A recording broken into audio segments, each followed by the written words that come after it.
All right, Shalom. First and foremost, I want to start off by giving all praise to Yahweh, Bahasham, Yahweh Shai, Yahweh who the world ignorantly calls God, and Yahweh Shai who the world ignorantly calls Jesus Christ. And I just wanted to do a quick video, man, about how the earth that we're living on, man, this is hell. Okay, this is definitely hell in the Bible, because we were all raised, right? I'm sure you were as well, growing up, and probably even in your adult life, we were all believing that when you die, if you're good, you're gonna go into heaven, but if you're wicked, you're gonna die and go burn in hell, is what we were taught. But hey, you know what? That's not true. Those of us who are in the know, we know that's not true. All right, because in the Bible, whenever the word hell is used, it either means one of two things. The one explanation, which I'll get into it, we'll put a couple precepts on it. But one definition can mean the physical earth that we stand on, like the ground under our feet is hell. And you can go to, what is that? If you go to Ecclesiastes 3 and verse 16, it says, there is the place where judgment takes place, right? I saw a place under the sun, and I saw that judgment was there, right? And that place under the sun is, of course, the earth, right? So here on earth, this is where all judgments take place, man. Right? That's why you have all these incidents that happen, right? People being born with all types of deformities, right? People being, shot down. You have people being, even children too. What is that? If you go to, what is that? Job 4 and 7. Remember, I pray thee, whoever perish being innocent. Right, so God's behind all that, man. And that's a hard pill to swallow, man. I mean, hell, you want to talk about red pill, that's the red pill, man. Right, that's that red pill, right? Is that God's behind the deception in the world. And hey, look, man, that's a deep truth, man. There's only a couple cats in this world that know that. There's only probably, hold them, in a single household, right? The amount of people who believe that and know that, man. Which that might be a little exaggeration. All right, but, for more realistic example, that's like a penny being dropped into a Olympic-sized swimming pool, man, of the amount of people who are aware of this. Okay, just a penny being dropped in the Atlantic-sized, swimming pool. Right, Olympic-sized swimming pool.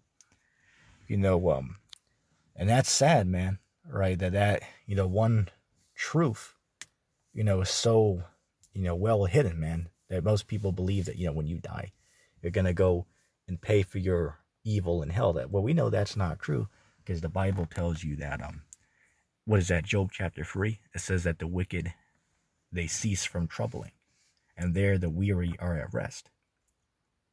Right, so when your soul departs from your body, you're at rest, right? You're at peace. Whether you're a righteous man, whether you're a wicked man, it don't matter. And all you got to do is go to, what is that? 1 Samuel 28:19, right? When King Saul went to summon the spirit of Samuel, he went to a witch, a woman who dealt with, bringing up spirits of people. He brought up Samuel from the afterlife, and Samuel told Saul that, look, tomorrow there's going to be a war. You and your sons are going to die in the war, but you're going to rest with me. Wait a second. At that point, and if you read the chapter, you'll see what I'm talking about. But at that point, Saul was wicked. Saul turned from the ways of the Most High. So the question is, why is a righteous man telling a wicked man they're both going to rest together when they die? How the hell does that make any sense? I thought the one goes to hell and the other one goes to heaven, according to the Christian theology. Bunch of nonsense, man. Right, so going back to what I was saying a couple minutes ago, the second meaning for the word hell in the Bible can be in a condition of suffering, which takes place on the earth. Okay, so I should say that, certain people, like I hear it everywhere, man. Somebody will say, oh, I'm catching hell, right? I'm catching hell, right? And that's a true statement.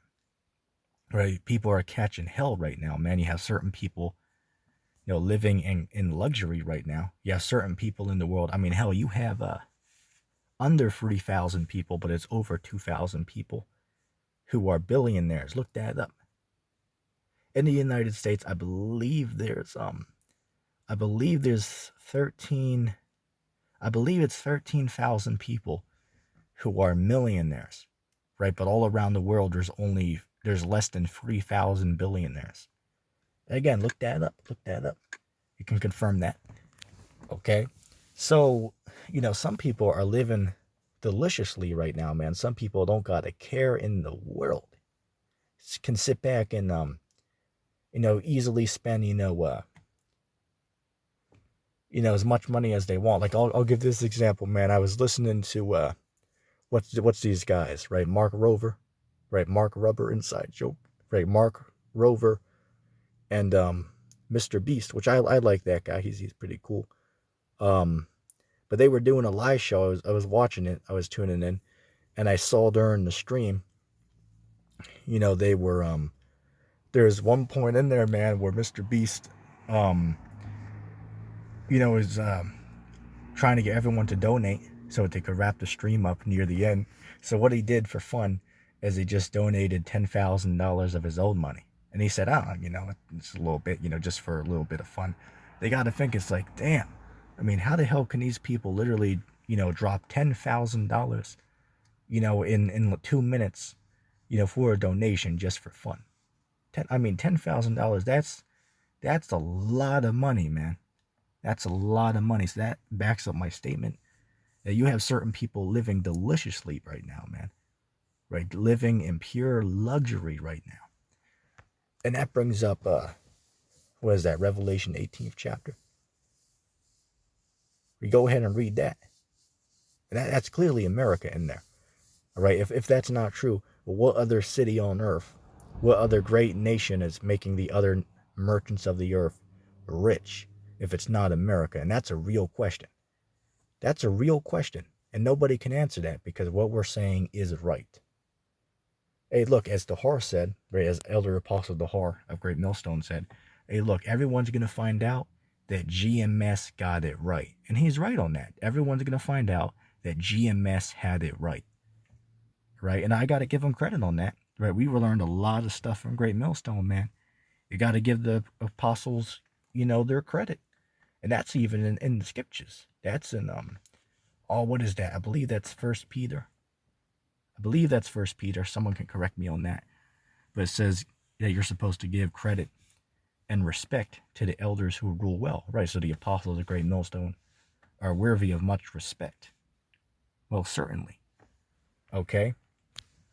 But going back to what I was saying, is if you go to prove that hell can be a condition of suffering, all you got to do is read Jonah 2:2, Psalms 9:17, Revelation 20:14, just to put a couple scriptures out there for you that you can look up. Okay, so long story short, in the Bible, whenever the word hell is presented, it either means the physical earth we stand on, where judgment takes place, or it means a condition of suffering, right? A low condition.